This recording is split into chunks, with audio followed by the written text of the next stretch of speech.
ঢাকার মিটফোর্ডের সামনে যেভাবে আসলে নৃশংস ও জঘন্যতম ভাবে বর্বরতা চালিয়ে সোহাগকে হত্যা করা হয়েছিল, ব্যবসায়ী সোহাগকে, সে হত্যার প্রতিবাদে চট্টগ্রামে বৈষম্য বিরোধী ছাত্র আন্দোলনে এই মুহূর্তে বিক্ষোভ মিছিল করছেন, যেটি 2 নম্বর গেট বিপ্লব উদ্যান থেকে শুরু হয়ে জিসি মোড় ঘুরে এখন আবার 2 নম্বর গেট বিপ্লব উদ্যানের দিকে যাচ্ছে মিছিলটি, যেখানে বৈষম্য বিরোধী ছাত্র আন্দোলনের শিক্ষার্থীরা এই যে বিক্ষোভ মিছিল, সেই বিক্ষোভ মিছিলে অংশ নিয়েছেন।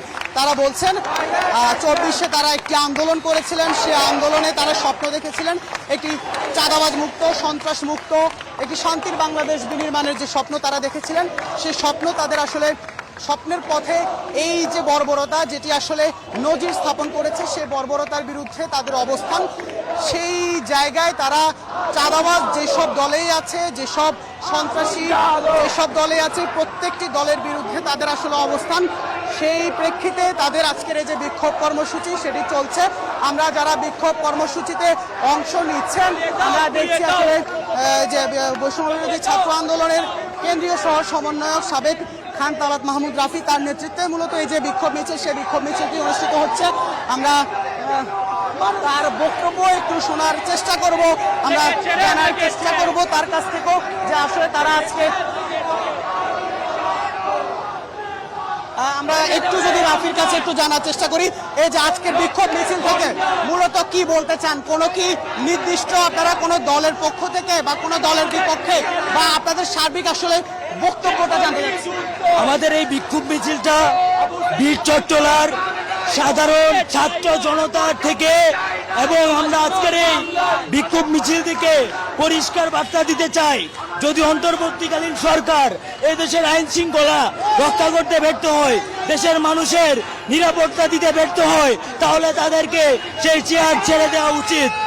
এবং বিএনপিকে বলতে চাই, তাদের অঙ্গ সংগঠন সহ যত নেতাকর্মী আছে তাদেরকে যেন লাগাম টেনে ধরে এই নতুন বাংলাদেশে আর কেউ নতুন করে চাঁদাবাজি, সন্ত্রাসবাদ কায়েম করতে পারবে না। যতদিন এই ছাত্র জনতা রাজপথে থাকবে, ততদিন তাদেরকে আমাদের বাধার সম্মুখীন হতে হবে। ধন্যবাদ। আমরা শুনছিলাম খান তালাত মাহমুদ রাফির। আপনি তাদেরকে সামলান, আপনি তাদের লাগাম টেনে ধরেন, এবং যদি তারা ব্যর্থ হয়, যদি তারা তাদের এই সন্ত্রাসবাদকে বন্ধ না করে, তাহলে ছাত্র জনতা কঠোর হস্তে ঢুকে দিবে। এবং ইন্টারিমকে বলতে চাই, যারা এই হত্যা কাণ্ডের সাথে যুক্ত আছে, তাদেরকে ফাঁসির আওতায় আনা হোক। অসংখ্য ধন্যবাদ। আমরা শুনছিলাম, আমরা যে শিক্ষার্থীরা তাদের যে বক্তব্য সেটি শুনছি।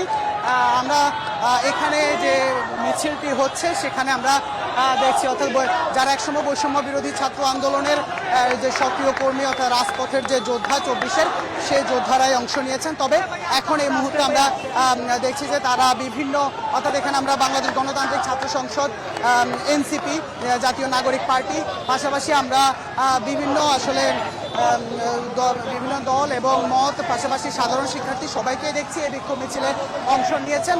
এখান থেকে তারা বারবার বলছেন যে কোনো নৃশংসতা, যে কোনো হত্যাকাণ্ড, যে কোনো বর্বরতা, কোনো কিছুই আসলে বাংলাদেশ, নতুন বাংলাদেশ 24-এ যে বাংলাদেশের নতুন সূর্য উঠেছে, সেই সূর্যকে তারা কোনোভাবে নিভে যেতে দেবেন না। তারা সেই স্বপ্ন, যে স্বপ্ন তারা দেখেছিলেন 24-এ, সেই স্বপ্ন বাস্তবায়নের পথে যারাই বাধা হয়ে দাঁড়াবে তাদের বিরুদ্ধে তাদের হুঁশিয়ারি, তারা রাজপথে থেকে সেই সব সন্ত্রাসীদের, সেসব চাঁদাবাজদের তারা রুখে দিবেন, এমনটি তারা বলছেন।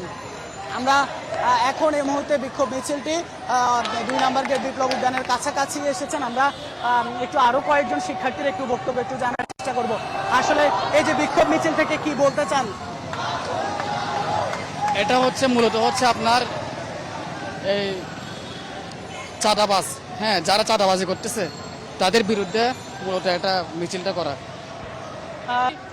ফেসিস কোনো গভর্নমেন্ট না, ফেসিস হচ্ছে একটি সিস্টেম, এবং এই সিস্টেমে যাতে কেউ আবার পতিত না হয়, এর জন্য হচ্ছে আমরা সবসময় সোচ্চার ছাত্র জনতা। আমরা শুনছিলাম যে শিক্ষার্থীদের যে বক্তব্য সেটি।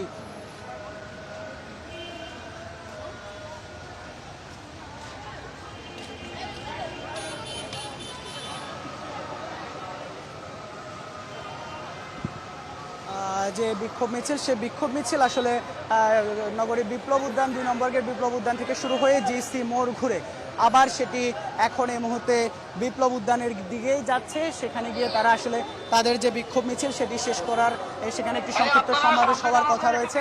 আমরা এখানে শিক্ষার্থীদের সাথে কথা বলছিলাম, শিক্ষার্থীরা যেটা বলছে, আমরা একটু যদি আসলে দুজনের কাছ থেকে একটু জানতে চাই আসলে কি বলার আছে আসলে এই যে নৃশংসতা, এই হত্যাকাণ্ড, যেটি আসলে কোনো দলই কোনো রাজনৈতিক মতের মানুষই আসলে সমর্থন করতে পারে না, সেই হত্যাকাণ্ড নিয়ে আসলে কি বলার আছে?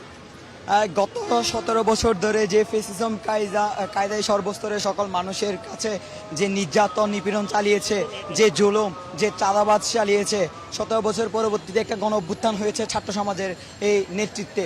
তো এই 5 আগস্টের গণ অভ্যুত্থান পরবর্তীতে আমরা যে এই জন্য এই গণ অভ্যুত্থান ঘটিয়েছি, যে নতুন বাংলাদেশ বিনির্মাণের জন্য 5 আগস্টের সর্বস্তরের সকল জনগণ যে চিন্তা ভাবনা করছে, 5 আগস্টের পরবর্তীতে যদি এখন যদি আবার পুরানা চাঁদাবাজি যে পুনরাবৃত্তি হয়, এই সন্ত্রাসীদের যদি আবার পুনরাবৃত্তি হয়, এই খুনিদের যদি আবার পুনরাবৃত্তি হয়, তাহলে এই গণ অভ্যুত্থানের কোনো মানে ছিল না। আমরা যদি আরেকটু আপনার কাছে একটু জানতে চাই আসলে কি বলতে চান মূলত, যেখানে আসলে প্রতিনিয়তই তো আসলে এ ধরনের সন্ত্রাসী কর্মকাণ্ড দেশে ঘটছে বিভিন্ন আনাচে কানাচে, এই প্রত্যেকটি হত্যাকাণ্ড প্রত্যেকটি আসলে নিন্দনীয়। সেই জায়গায় এই যে হত্যাকাণ্ড যেটি ঘটেছে সেই বিষয়ে আসলে কি বলার আছে? আমরা জুলাই গণঅভ্যুত্থানের পরে আমাদের দেশের সকল মানুষের একটা চাহিদা ছিল বা একটা আকাঙ্ক্ষা ছিল যে বিগত যে 17 বছর যে এই আমাদের যে ফ্যাসিজমটা ক্রিয়েট ছিল, যে হত্যা খুন রাহাজানি যেটা ছিল সেটা হয়তো বা বন্ধ হবে, কিন্তু আমরা সরাসরিভাবে যেটা দেখতেছি এখন যে এই ফ্যাসিজমের বিরুদ্ধে আমরা যতই দাঁড়ানোর চেষ্টা করি না কেন, আমরা ছাত্র সমাজ যতই দাঁড়ানোর চেষ্টা করি, আমাদেরকে কিন্তু তারা কোনো একটা পক্ষ, কোনো একটা চক্র এসে কিন্তু আমাদেরকে বাধা সৃষ্টি করতেছে। এবং এই যে বিভিন্ন ধরনের খুন রাহাজানি যেগুলো ঘটছে সেগুলোর আসলে আমাদের বিচারের জন্য আমাদের এই আন্দোলনগুলো করা। আমরা কিন্তু এগুলোর বিচারের জন্য জুলাই গণঅভ্যুত্থান ঘটিয়েছিলাম, কিন্তু এখনো দেখতেছি আমরা এই ধরনের কোনো ধরনের এই যে বিচারগুলো, সেই বিচারগুলো পাচ্ছি না। আমাদের যে দলগুলো, যে বড় বড় দলগুলো রয়েছে, সেই দলগুলো কিন্তু এখন পর্যন্ত সুসংগঠিত নয়। কারণ তারা যদি সুসংগঠিত হতো, তারা তাদের কর্মীদেরকে এই ধরনের কোনো হত্যাযজ্ঞ চালাতে দিত না। ধন্যবাদ। শুনছিলাম আমরা একটু যদি কিছু বলার থাকে আপনার আসলে হত্যাকাণ্ড নিয়ে।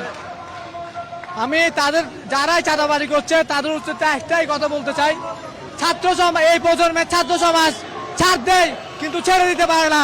আমি তাদেরকে এটা বারবার হুঁশিয়ার আমরা ছাত্র সমাজের পক্ষে হুঁশিয়ারি করে দেওয়া হলো। বাংলাদেশ জাতীয়তাবাদী দল বিএনপি, যেটা নাকি ওনারা নাকি 17 বছর ধরে অনাহারে ছিল, নির্যাতিত ছিল, তাই নাকি এখন তারাও ফ্যাসিজম হয়ে উঠতে যাচ্ছে হাসিনার মতো। তারা কি ভুলে গেছে বাংলাদেশের ছাত্র সমাজ হাসিনার মতো একটা নরপিশাচকে 35 দিন আন্দোলন কিভাবে জমিয়ে রেখেছিল, কিভাবে নামিয়েছে ক্ষমতা থেকে, এটাকে বিএনপি ভুলে যাচ্ছে। ধন্যবাদ। আমরা শুনছিলাম সবার মুখে একই বাণী, অর্থাৎ সবার বক্তব্যই একই, যে আসলে আওয়ামী যে দুঃশাসন, সে দুঃশাসন যে ছাত্র সমাজ আসলে যে আওয়ামী যে দুঃশাসন, সে দুঃশাসন যারা হটিয়েছে সে ছাত্র সমাজ এখনো রাজপথে আছেন, তারা আগামীতেও রাজপথে থাকবেন। নতুন কোনো ফ্যাসিজম, নতুন কোনো স্বৈরশাসন, নতুন কোনো অত্যাচার, নতুন কোনো নির্যাতন দেশের ছাত্র সমাজ মেনে নেবে না, সে বিষয়টি বলছে। আমরা শুনছিলাম সাধারণ শিক্ষার্থীদের বক্তব্য, এবং আমরা এখানে দেখছি যে আসলে যেমনটি বলছিলাম, বাংলাদেশ গণতান্ত্রিক ছাত্র সংসদের যুগ্ম আহ্বায়ক খান তালাত মাহমুদ রাফি, যিনি বৈষম্যবিরোধী ছাত্র আন্দোলনের সহ সমন্বয়কের দায়িত্ব পালন করেছিলেন, তার নেতৃত্বে এই যে বিক্ষোভ মিছিল, সেই বিক্ষোভ মিছিলটি অনুষ্ঠিত হয়েছে, যেটি 2 নম্বর গেট বিপ্লব উদ্যান থেকে শুরু হয়ে জিসি মোড় ঘুরে আবার এখন এই মুহূর্তে 2 নম্বর গেট বিপ্লব উদ্যানে এসে শেষ হচ্ছে। তো এই ছিল আমার কাছে ঢাকার মিডফোর্ডের সামনে ঘটে যাওয়া যে নৃশংস বর্বরতা, সোহাগ হত্যাকাণ্ডের প্রতিবাদে ছাত্র সমাজের যে বিক্ষোভ মিছিল, সেটি সবশেষ।